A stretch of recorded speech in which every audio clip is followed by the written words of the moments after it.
चलो शांत स्टार्ट करो। पहले कर देते हैं।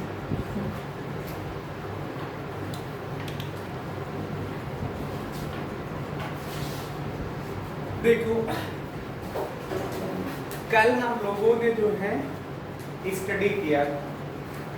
क्या स्टडी किया था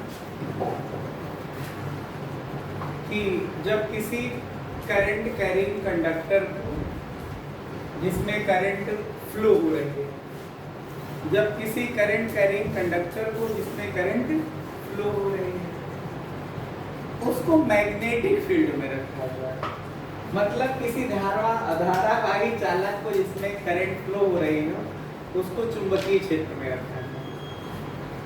तो वो खुद कौन करंट कैरिंग कंडक्टर खुद एक मैग्नेटिक फोर्स फील करता है, एक्सपीरियंस करता है। कल मैंने एक्सपेरिमेंटली इसको समझाया। फिर उसमें फोर्स की वैल्यू क्या आती है? तो फोर्स की वैल्यू के लिए मैंने बताया था कि magnetic force is directly proportional to the length of conductor. Force is directly proportional to the current in conductor. Force is directly proportional to the strength of field of magnetic field। और चौथा मैंने बताया था कि जो force है वो directly proportional होता है साइन थीटा के, जहाँ पे थीटा क्या है? Angle between the direction of current with direction of magnetic field. I और बी के बीच का एंगल है। किसके बीच का? आई और बी के बीच का एंगल। फिर आपको उसके लिए मैंने समझाया है, बात को समझिएगा। ये फोर्स की वैल्यू निकालना मैंने आपको बताया।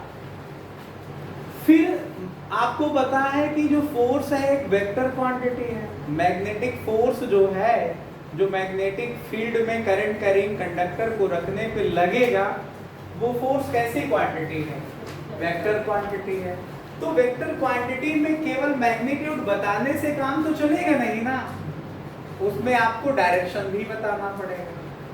तो मैग्नेटिक फोर्स की डायरेक्शन क्या होगी उसको निकालने के लिए, जब किसी करंट कैरिंग कंडक्टर में करंट फ्लो हो और वो रखा कहाँ पे हो? मैग्नेटिक फील्ड में रखा हो, तो करंट कैरिंग कंडक्टर पे लगने वाला जो मैग्नेटिक फोर्स है उसकी डायरेक्शन को निकालने के लिए फ्लेमिंग के लेफ्ट हैंड रूल का यूज करते हैं। किसका यूज करते हैं? बताइए, सबके रूल और कब यूज होते हैं वो जरूर याद होना चाहिए। आपके दिमाग में होना चाहिए कि कौन सा रूल कब यूज होता है। मैंने आपको राइट हैंड थंब रूल बताया था। कब होता है? जब करंट कैरिंग कंडक्टर में करंट फ्लो हो और मैग्नेटिक फोर्स ऑफ लाइंस की डायरेक्शन निकालना या मैग्नेटिक फील्ड इंटेंसिटी की डायरेक्शन निकालना हो, तो राइट हैंड थंब रूल का यूज करते हैं। और राइट हैंड थंब रूल का ही जो फॉर्मेट है मैक्सवेल्स कार्ग स्क्रू रूल, वही फॉर्म है, खाली रूप नाम बदल दिया गया उसका, बाकी बातें वही निकल के आती है जो मैंने समझाया था।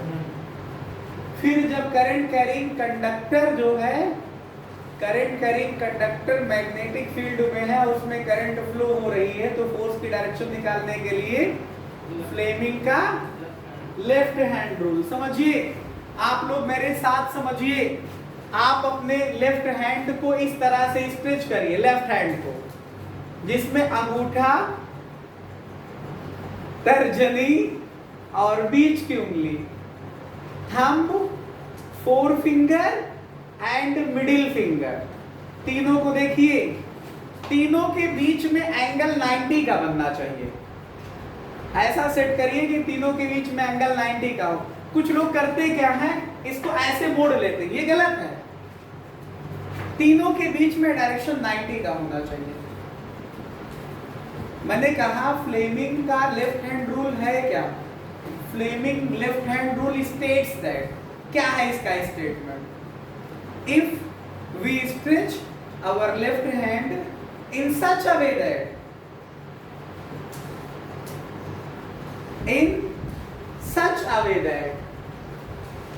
Thumb, forefinger and middle finger are mutually perpendicular to each other. तीनों के बीच में 90 डिग्री का एंगल होना चाहिए, mutually perpendicular to each other का मतलब, ठीक है। इफ, समझिए, if forefinger indicates the direction of B, forefinger B की डायरेक्शन को बताए, और जो ये मिडिल फिंगर है ये gives direction of current flowing in conductor, ये करंट की डायरेक्शन को बताए जो कंडक्टर में फ्लो हो रही है। तो force experience by the current carrying conductor denoted by the thumb, thumb जो है वो तब फोर्स की डायरेक्शन को बताएगा। फिर से समझिए, if we stretch our left hand in such a way that thumb, forefinger and middle finger, ये बीच में है ना, तो middle finger are mutually perpendicular to each other, तीनों के बीच में परस्पर 90 अंश का कोण होना चाहिए, ठीक। इफ, शुरू करिए यहां से, if forefinger denotes magnetic field, forefinger denote direction of magnetic field, middle finger denote direction of current flowing in conductor, then thumb denote क्या, force experience by the current carrying conductor in magnetic field। समझे? Shortcut में लोग इसको कहते हैं father, mother, children. Father मतलब ये force को बताएगा, मदर मतलब मैग्नेटिक फील्ड को बताएगा, चिल्ड्रन सी मींस ये करंट को बताएगा। फादर, मदर, चिल्ड्रन, शॉर्टकट है। लेकिन अगर आपको डेफिनेशन लिखनी होगी तो no father, no mother, no children, आपको पूरी बातें बतानी पड़ेगी। क्या? फ्लेमिंग का लेफ्ट हैंड रूल कब लगाते हैं? जब करंट कैरिंग कंडक्टर जिसमें करंट फ्लो हो रही हो उसको मैग्नेटिक फील्ड में रखा गया हो। कब लगाते हैं? जब करंट कैरिंग कंडक्टर जिसमें करंट, अगर करंट नहीं फ्लो हो रही तो मीनिंगलेस, तो कोई फोर्स नहीं लगेगा। इसी वजह से पूरी बात बताओ कि जब करंट कैरिंग कंडक्टर में करंट फ्लो हो रही हो और उस कंडक्टर को कहां रखा गया हो? मैग्नेटिक फील्ड में रखा गया हो, चुंबकीय क्षेत्र में रखा गया हो, तो उस पे लगने वाला जो फोर्स होगा, इस पे लगने वाला फोर्स, करंट कैरिंग कंडक्टर धारावाही चालक पर लगने वाला बल, फोर्स क्या कहलाएगा? मैग्नेटिक फोर्स कहलाएगा, चुंबकीय बल कहलाएगा। इसकी वैल्यू क्या होती है? F बराबर I L B sine theta, जहां पे I का मतलब करंट इन कंडक्टर, जो करंट फ्लो कर रही कंडक्टर में, B का मतलब जिस मैग्नेटिक फील्ड में वायर रखा हुआ है, L का मतलब length of conductor, sine theta में थीटा का मतलब angle between I and B, I and B, angle between the direction of I with the direction of B। तो चूंकि फोर्स वेक्टर क्वांटिटी है, F बराबर I L B sine theta से, तो आप मैग्नीट्यूड निकालोगे ना, डायरेक्शन कौन बताएगा? डायरेक्शन बताने के लिए फ्लेमिंग के लेफ्ट हैंड रूल का यूज करते हैं। किसका यूज करते हैं? फ्लेमिंग के लेफ्ट हैंड रूल का यूज करते हैं। फ्लेमिंग का लेफ्ट हैंड रूल क्या है?